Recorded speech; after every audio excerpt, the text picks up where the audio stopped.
Mystery stranger visits dead boy's grave for over 70 years, then sister reveals his identity.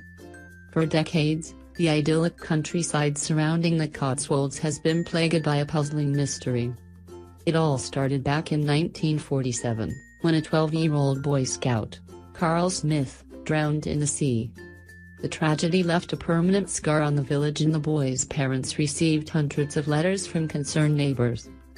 Carl's sister Anne was only 7 years old when her brother died, so she didn't have many memories of him.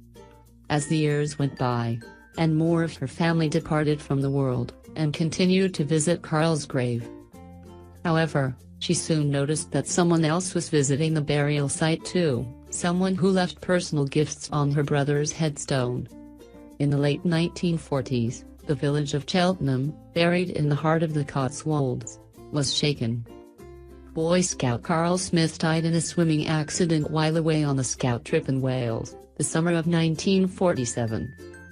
Carl was buried a small way outside Cheltenham, leaving behind a grieving family that included his sister, Anne.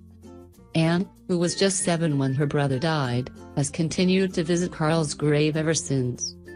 After a while of doing so, however, she noticed that someone else was also paying tribute to him at least a few times a year.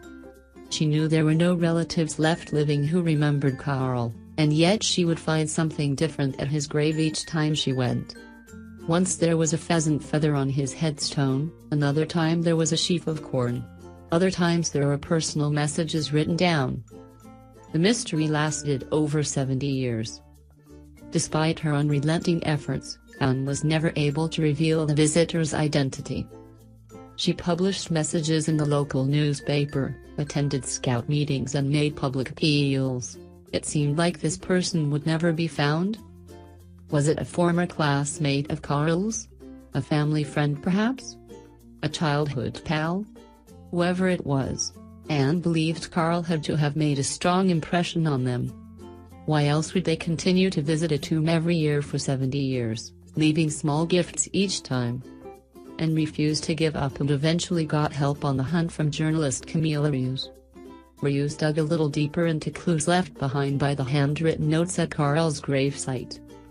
It turned out that the stranger had far closer ties to Carl than anyone could have imagined. The person responsible for the gifts at Carl's grave was Ronald Westborough, from Gloucester. He had been Carl's closest friend in the Scouts.